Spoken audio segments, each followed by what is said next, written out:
Yeah, I mean, I'm fine. I'm just really tired and I don't really want to do this anymore. I just don't want to keep going. Oh, well, okay, let me grab my binder here. Have you had any suicidal ideation in the past 30 days? Um I mean, it's more of a feeling. Yeah, more of just a feeling kind of all day, every day sometimes. Okay, so like on a scale from 1 to 10, how intense are those thoughts? Um pretty low. It's not a big deal. Pretty low. Maybe like a 1 or a 2, maybe a 3 sometimes. Okay, let me note that down. And then we can go through the risk factors next. And then let's see. Once we do that, we can determine your risk level. It would be low, moderate, or high. And then we can decide if like hospitalization or a referral is warranted. Oh no, I'm okay. I'm okay. It's really mainly just like a 1. I'm not going to hurt myself or anything. I'm just tired. Yeah, I mean, everything's great now. I know you were a little concerned last time, but I got promoted. Everything's good. I'm really busy. I certainly have too much on my to-do list to kill myself now, so it's great. It's all good. Everything's better. Oh, I mean, wow. So like, you're not gonna like do anything, right? No, I'm not going to do anything stupid. Okay. So, I did want to be honest and share with you that I have been having some suicidal ideations. I have been thinking about dying every day. I'm just not seeing a point. I'm feeling hopeless and I'm not seeing a path forward at this point. Oh well. I mean, we all get tired sometimes, right? At least you're here. Yeah. Yeah, I guess. Yeah, it is hard to envision the future and to keep hope alive. Hmm.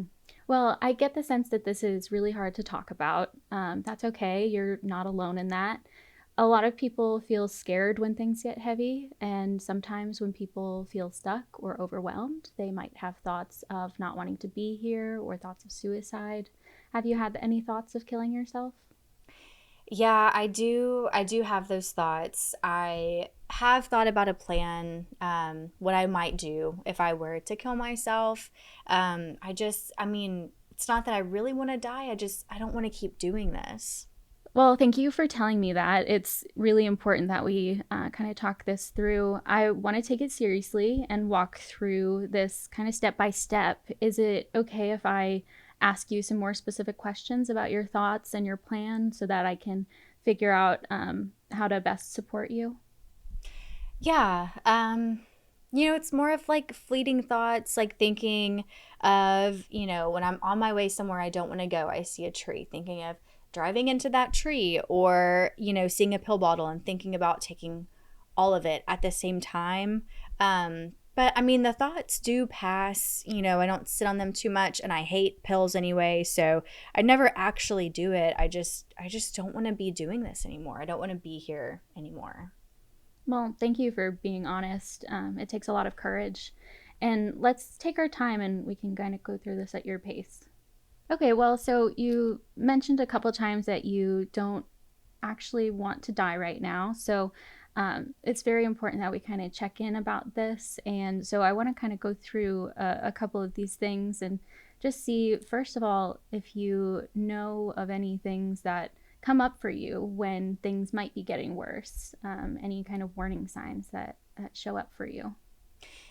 Yeah, yeah, I'm definitely not feeling like I'm in immediate danger or anything. I'm still, getting out, doing what I need to do, but I think one big sign for me would be like sleeping all day and staying in bed or not eating. So not meeting my basic needs is a big sign. And then is there anything that like you know that you do like that 100% of the time makes you feel a little bit better?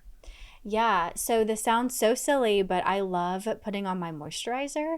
I don't know why, but it's always like my favorite self-care. And so, and I have one that I try to save for only nighttime. But if I need it, I use it during the day. It just makes me feel like fancy and special. So that's something really easy and very simple I can do. Or like walking my dogs is a good one. Like getting out, being with my dogs, and getting some sunshine and just moving my body. What about people? Like, is there anyone in your life that you know that you can go to when you might need a distraction? Yeah, I do have a good friend that is judgment free. I can call her. Her name's Lauren. I can always call her, and she's just very a calming presence that always helps bring me down. So that's a good one. Okay, well, so sometimes a distraction can be helpful. I don't always recommend it. It's not necessarily a long term solution, but is there any place that you can think of that you would like to go that would allow you to kind of be distracted for a little while? Yeah, I really like the grocery store if I am not needing to talk to people, not wanting to talk to people, but I can be around people. I like the grocery store a lot. I love just looking around. Um, and then if I don't feel up for, being around people, just even like a drive-through coffee shop can be really nice. And it's like a nice little treat too. Thank you for sharing all of this with me and kind of going through my questions with me.